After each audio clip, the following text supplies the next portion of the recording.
Welcome to a special edition of the Capital Gains Tax Solutions and Expert CRE Secrets podcast, where we believe most high net worth individuals and those who help them, they struggle with clarifying their capital gains tax deferral options. Not having a clear plan is the enemy, and using a proven tax deferral strategy such as the deferred sales trust is the best way for you to exit your highly appreciated business or real estate. And or for the Expert CRE Secrets podcast, we're trying to give you great tools as commercial real estate owners and or brokers to grow your business. And I'm excited to have our next guest on. By the way, I'm your host, Brett Swartz. In each episode, I'm joined by some amazing guests that are experts in real estate, experts in business, experts sometimes in data and understanding how to find property owners so you can help them out. So I'm excited to welcome to the show with me, Sean O'Toole. Sean, how you doing? I'm doing great. Thanks for having me. Excellent. And Sean, by the way, is, I believe, the founder of Property Radar. And their whole purpose is helping you discover opportunity in property and owner data. And I'm going to have him tell his full story. But this episode, we're going to be focusing on automating and integrating property and owner data. So Sean, take it away. Give us a little bit more about your story and your current focus. So I was a 3-time startup guy in Silicon Valley in the 90s. And after the dot-com crash, ended up flipping houses and commercial property. Over 160 flips, ranging from small houses to 30,000 square foot industrial to a Taco Bell to all kinds of stuff. And then just before the foreclosure crisis, launched the first version of this company, which we called Foreclosure Radar. And we were in the right place, right time for the foreclosure crisis. And then as the foreclosure crisis wound down, we expanded to cover all properties rather than just those in foreclosure. Excellent. So amazing. So that's part of that crash. By the way, I'm from Sacramento, originally from Oh, Mission San Jose, Fremont. Spent the time there in the Silicon Valley. Dad growing up, custom homes, room additions in the '80s. And so we've seen the boom and the bust a bit. And it's such an interesting place to grow up and to see the rapid change in technology and systems and processes, as well as being on the commercial real estate background and seeing that kind of shift. So, but before we go into all of that, there's so much to cover. And I'm really excited about all of the meat we're going to be able to take off the bone here for this interview. I want to take one other step back, Sean. I want you to go back perhaps before it could be the university days or even growing up. I want you to picture that moment of time. And I want you to think about perhaps maybe a gift or two that you believe you were given. I believe we've all been given certain gifts in this life. Some people call them strengths. Some people call them superpowers. I believe they're God-given gifts. And I believe these gifts are being given to us to be a blessing of help to others. So I'm curious, maybe what are those one or two gifts that you believe you were given? And how does that help how you help people today? yeah. There's just one period that made the biggest difference for me. My parents bought a computer when I was 10 to help run their business, their home business. And basically after they were done at 5, I got to jump on and start playing with it. Taught myself to program, ended up writing software professionally by 14, was selling computers by 16 and writing software, and started my first software company as 18. And, that gift at 10 years old of getting access to a computer, at least back in 1978, was a huge game changer. Just such a big, it was a little later than Bill Gates and some others, but it was back in that time frame. It was just incredible. And my son's now 18, a freshman in college. And boy, from the time he was 0 to 10, I spent an incredible amount of time thinking about what do I do for him that gives him those same opportunities for the rest of his life. Amazing. And by the way, I think I have the wrong one on there. You can learn more about Sean O'Toole at propertyradar.com. And I still remember my dad bringing in the first Apple computer, and he had one of the initial ones, and we're in Fremont, right? And so Yeah. he was in construction and real estate and stuff, but he brought it in. I remember looking at this thing and just playing with it as a young kid too. Never got into the coding or anything like that. Yeah. So what part of I'm curious too with your kids if they've taken after you or not, but what part of your personality or your strengths really was able to excel at the coding? My dad's was a logic and philosophy professor, and I was good at math. So math plus logic plus computer was just like kind of a perfect world for me. And so I really just kind of instantly grokked it. And, as you remember when, it was, that late 1970s, those first Apple IIs that folks started to show up with, there wasn't a lot to do. Like it was a flashing cursor just waiting for something. And you really had to, it took a while for there to be any games or really any, and even those were terrible. So, programming the thing was kind of the thing. And for whatever reason, I dug in. Yeah, that's really neat. I love that math plus logic plus the computer. It was like it was your language to speak, and your dad to help you teach and inspire that, and to let you go loose on the computer. Love that. Okay, so now let's dive right into how you help people now with PropertyRadar.com. And before you, but I want to know this: what's the most rewarding part of what you do? And then, really simply, what is Property Radar? Yeah. So the most rewarding part of what we do is, over the years, we have helped thousands of folks. I talk about Richard. Richard was kind of wiped out in the dot-com crash. He was at retirement age, and was really kind of lost, and found our software and Foreclosure Radar, and we basically taught him how to flip foreclosures, and he used our software to find those deals. And definitely a few years of hard work, but I got a really nice note from him, probably 2012, basically saying, that he was so depressed in 2008 after the crash, and really he thought he was going to have to spend the rest of his life working. And, and he said, basically, thanks to you, not only have I replaced all of the money I lost in the crash, but I've expanded on it. And I now have, I don't remember what it was, something like 20 rentals. And I am far better set than I was. And I never would have done that if the crash hadn't happened and if we hadn't found your product. So, and we have lots of those stories, and those are the ones that really keep me going. There's a lot of people selling public records data, which is essentially what we do, to big business. Home Depot knows when you take out a home equity line of credit and they start hitting you up for the barbecues and the home remodel projects, but your small local folks don't. And if you're at a large commercial brokerage and you have access to CoStar, that's awesome, super expensive. But if you're a smaller broker or whatever, or that's just a lot of money for you, we give you access to the majority of the same data for a tiny fraction of the cost. And so helping those small businesses compete in a world that's increasingly owned by big business is definitely what gets me up in the morning. Amazing. Absolutely. Unlocking basically the next chapter for one of your customers, Richard, right, of his life, where he went from 2008, not sure what's going to happen, losing the job, to shifting and pivoting to buying rentals. And not only is he replaced, what he lost, but now he's far ahead of what he was before.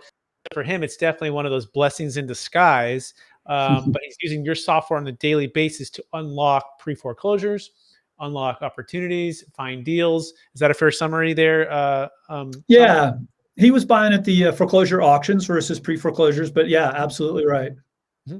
Excellent. So we have plenty of pre-foreclosures and plenty that buy other off-market deals, and plenty doing commercial. So, there's a lot. Mortgage folks looking for, folks who want to refi or et cetera. So, or eliminate PMI. So there's a whole bunch of use cases. Public records is just this really fertile ground that most people don't realize. And if you're in the real estate business, you're so blessed because public records let you know every potential customer by name and use hundreds of criteria to focus your marketing efforts on the ones most likely to do business with you. Perfect. So actually, I want to try to do some hands-on. If you're ready for some hands-on, Sure. imagine, because I'm not a, property radar customer, and I want to talk about automating and integrating this type of data, because I am a commercial real estate broker, multifamily broker here in Sacramento, and I Yeah. started at Marcus and Millichap, and we were constantly trying to build a database, Excel files, CRMs, search for LLCs, trying to do all of those things, especially in the old age in 2006, Yeah. it was very manual. And of course, then CoStar helps to aggregate sentence. And you're right, I also have CoStar, and it's Yep. expensive. So I'm maybe your ideal client as well. Capital gains tax solutions, we're also sourcing and trying to help people who have highly appreciated primary homes, right? Because of the deferred sales trust, we're able to defer capital gains taxes, not using a 1031 on the sale of a primary home. And so we're Yep. constantly trying to find out where we can target best. So walk me through that. How do I integrate your property radar and then automate all of that together? Does that make sense? Yeah, and we could actually start with the highly appreciated homes, right? So that one, the data on homes, there's a couple of places where it's going to be better in our system. We have good estimated values on homes, whereas estimated values on commercial properties are very difficult without rental data. And that would be a difference between us and CoStar. We're not trying to go and figure out the leases on a property, right? We're going to have the core public records, but not the lease data. Mm-hmm. So not very good valuations on commercial properties, but good valuations on residential properties. On all properties, we do a pretty good job of going through and figuring out what the current debt is on the property. So really easy to say, find me properties that have, a value of Y and this much equity, right? Those highly appreciated properties where the folks have a lot of equity, where they might want to learn about the kind of options that you have, because maybe they want to take some of that equity and redeploy it without having to pay out taxes, right? And I am personally in that situation where my house has gone up a tremendous amount. My kids are off to college, and I'd be willing to downsize, but no way I'm going to downsize and pay the tax bill, right? So I'd be a perfect example of that. So super easy to set that criteria up in whatever area you want to market to, and find those highly appreciated assets, find the equity, and then make a list. Now you can either make that list kind of one time and export it, right? Not very automated. And one of the things we do that's more unique, though, is once you set that criteria up, anytime something new matches your criteria, we can automatically send it to your CRM, to your marketing automation system, to whatever else it is you have. If you want, you can just get a mobile notification on your phone, right? Click through the property details and call the owner, right? Because we do pull in phones and email addresses too for most owners. Wow. Okay. So that's much simpler than I even thought, right? So you just, for example, we just did an $8.3 million deal in Palo Alto, and he Yeah. had owned the property for 20 plus years, and he had a huge gain above and beyond his 121 exclusion. And exactly, he wasn't going to sell until he found this. And so then he found it, and he's like, oh my gosh, I've been in the business for 30 years. And he's actually a top realtor as well with KW. And he's like, this is remarkable. And he goes, you should be telling everybody. I'm like, yeah. And I've got, now the next layer is we got it. Now we got to dive in to target the marketing, right? And so you set the criteria. We say, yeah, so you say owned more than 10 years, mm-hmm. More than say $4 million, $3 million in equity, whatever it is. You could actually make that list for all of California, or, potentially, we do require you do one state at a time, because doing these criteria across all 150, it just takes too long. Mm-hmm. And so, but you can do it, in 10 states or one state, whatever you want. And then you can set up that integration to automatically push those into your CRM or whatever. So that's the power right there, I want to say, right? Because they can set it and forget it, and it goes into the CRM, and then from the CRM, I guess you could tag it. Say, here's a tag for a high-end primary home, and that tags an automation sequence of, it could it be a mailer, a direct mail? Could it be if you have voicemail drop on there or not? Or, what's that? Yeah, a voicemail drop. You can, if you've got a high volume of them and you maybe have a call center, you might throw it into a dialing system like a Mojo dialer. a voicemail drop system like Drop Cowboy or a Sly Broadcast, direct mail. This single piece direct mail is pretty interesting, right? And that's something that most people that are used to doing kind of direct marketing in real estate, you have to put together a list. You need 500, and then you send a piece of direct mail, right? There's a lot of power though in this one-off direct mail stuff. So you set up these lists, a new one gets added, boom, one piece of direct mail gets sent off. And there's companies like Lob and Print Genie, and there's some really nice ones in like the handwritten notes. If you go to Zapier.com, they're a catalog of integrations. So we integrate to Zapier, and then any of the 2,000 integrations Zapier has. But there's companies like Addressable that do really nice handwritten notes for for your target audience. I would think that would probably be the way to go. A little more expensive than a postcard, but a lot more personal. Yeah, no, I absolutely love it. So all of that now, it's like, how do email marketing? Yeah, how do we?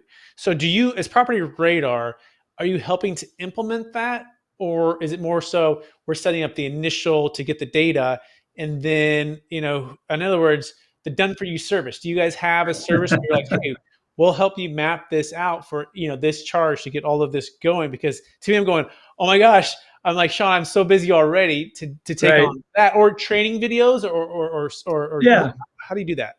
So we got a ton of training videos for sure, right? We will help you set up lists, and we'll provide some assistance with the rest. However, we don't do all those integrations into your sales system and all of that. At the end of the day, we're a SaaS company and not a services company, but we do have partner companies, and we're always looking for more that do that for folks. And there are companies out there that specialize in doing these like Zapier integrations and other types of integrations that can set all those things up for you. And it's, fairly reasonable. Yeah. By the way, anyone that you want to mention on here that would be that one, that go-to one that you like for that? I've got some partners who are going to kill me for flubbing this. And I should have a list in front of me, and I'm afraid I'll miss one and make them angry. Put it in the show notes, so don't worry about that. Yeah, we'll put it in the show notes. We'll get it from Sean later.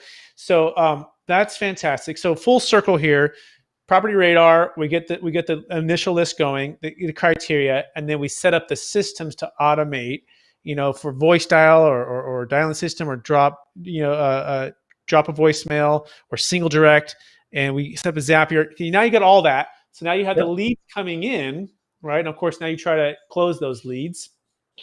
Where do we take it from there? Besides, now we double our efforts, right? And perhaps, scale to different states or different areas.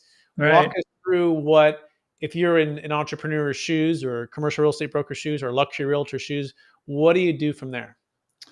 Yeah, I mean, for most folks, right, bringing those leads in and the rest, now you're going to kick off your normal kind of sales process, whatever that may be. We're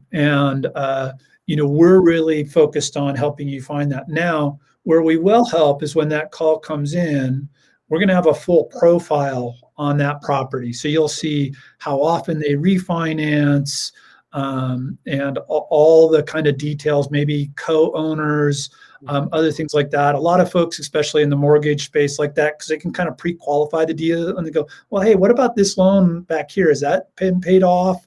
So they don't get surprises during the transaction.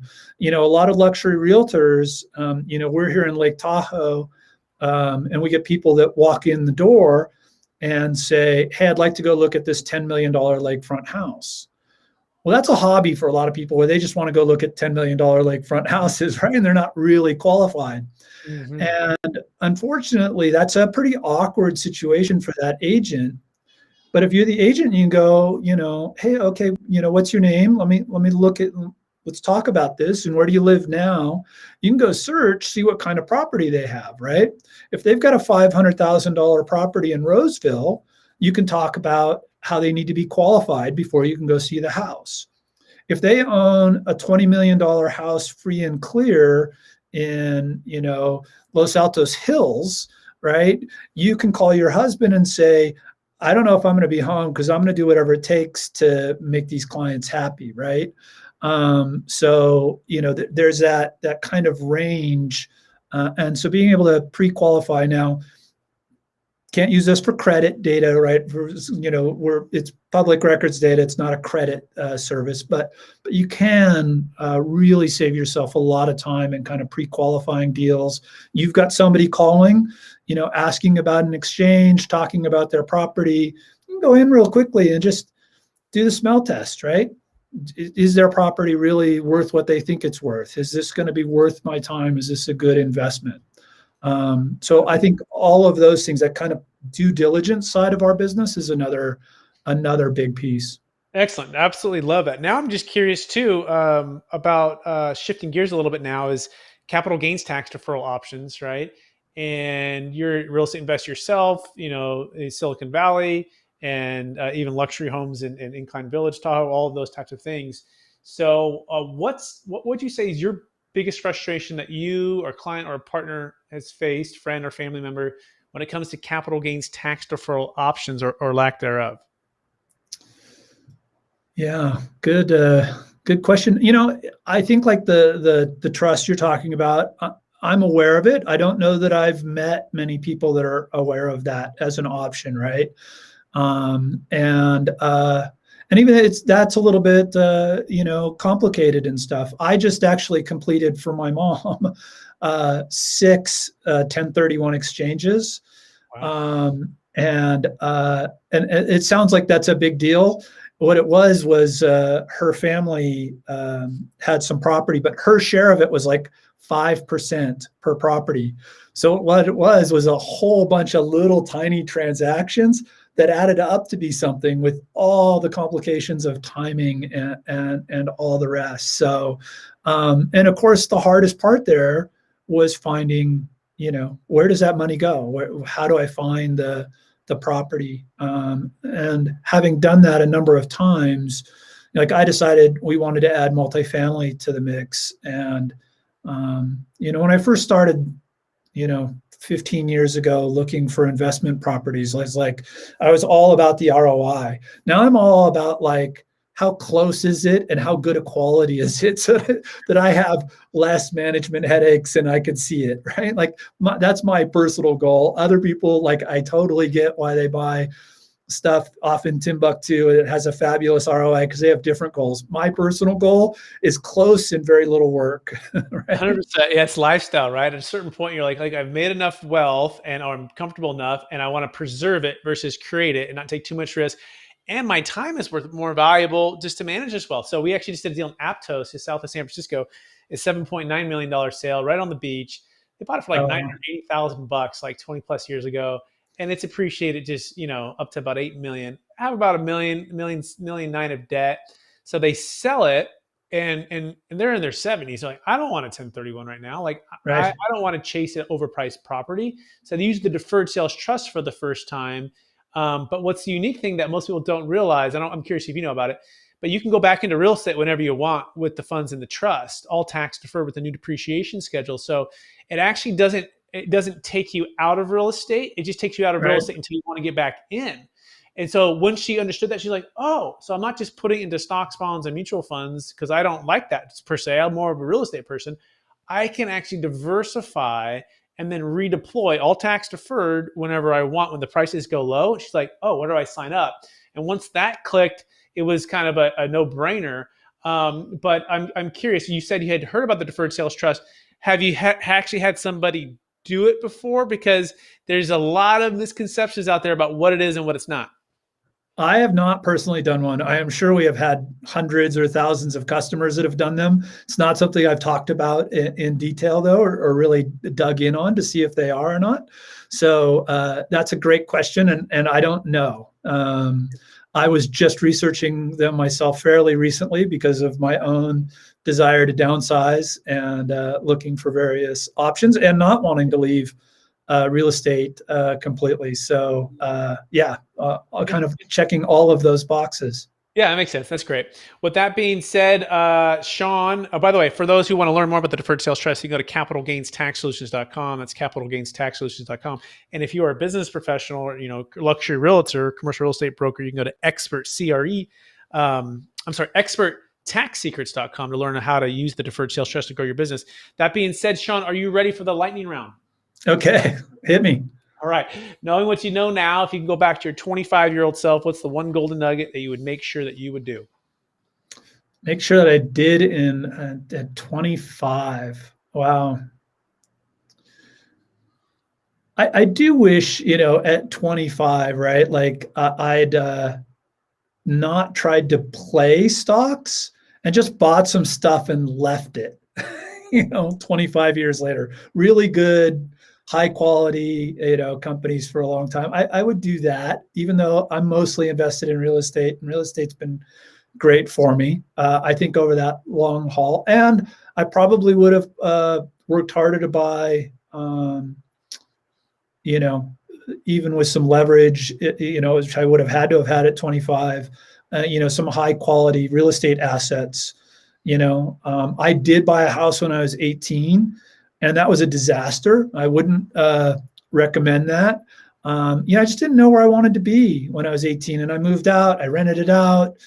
I didn't know what I was doing. The renters destroyed it. It was a tough slog, but you look at the long-term appreciation of real estate, and at 53, 25, that's a long time. And I think that fully understanding the compounding nature of things at 25, I wish I would have better understood that. It's a great answer. By the way, my dad, $10,000 Apple stock. So he got the computer. He's like, this thing is pretty slick, this, and he had a chance to. He had 10,000. I had 10,000 sitting there. He was making really good money, building all these homes in the '80s, and just doing great. He's like, I had a chance to buy the stock, Apple stock, and he goes, I didn't do it. I just didn't do it. And I'm like, and he goes, I wanted to. I just kind of didn't get around to it. I'm like, oh my gosh, Dad, like, I'm like $10,000 stock, in the '80s, and Apple would have changed a lot of things. But I like the way you said that, not trying to play the stock market, but just buy and hold. Is that a fair summary? Yeah, for sure. And as you get older, it's like, oh no, I got to make a buck. It's like, no, like just put it in and leave it. Even now, like 20 years from me now, me is going to wish you just bought some stuff and left it and not thought about it ever again. Right. Yeah, I hear you. Yeah. I like it. I like it. I'm trying to definitely doing that on the real estate side, finding long-term assets I love. Love it. What's the one book you've recommended or gifted the most in the past year? Oh, I'm such a sci-fi guy that unfortunately that's probably where I go. And I do read a fair number of business books. I'm just trying to think of one that I love. I'm going to talk about William Gibson and Snow Crash. If you're into real estate, it's not going to seem like a real estate book at all, but there's some really interesting ideas in there around like burbclaves and basic income and other things that, it's only little tidbits, but if you're thinking, right, it'll make you think. And it also, I think, the burbclave thing is where suburbs become nation states because the world's just too divided. And you could see kind of with where we are in the world right now, how that was kind of a interesting thought when he wrote it, I think in the 90s. Fascinating. Favorite leadership quote or theme that you strive to live by? I think the most important one to me is that change is the only constant. Right. And that all opportunity comes from change. Our customers hate it when we change our app, change our pricing, change anything, but all opportunity comes from change, right? This world this last year has been one of really, a lot of really hard changes. And you can focus on all the things that are hard about it, but you can also focus on all the things that were new opportunities that came about because of it. And I think you'll be a lot happier focusing on the latter. Yeah, very well said. I love that. What are you curious about right now? What am I curious about right now?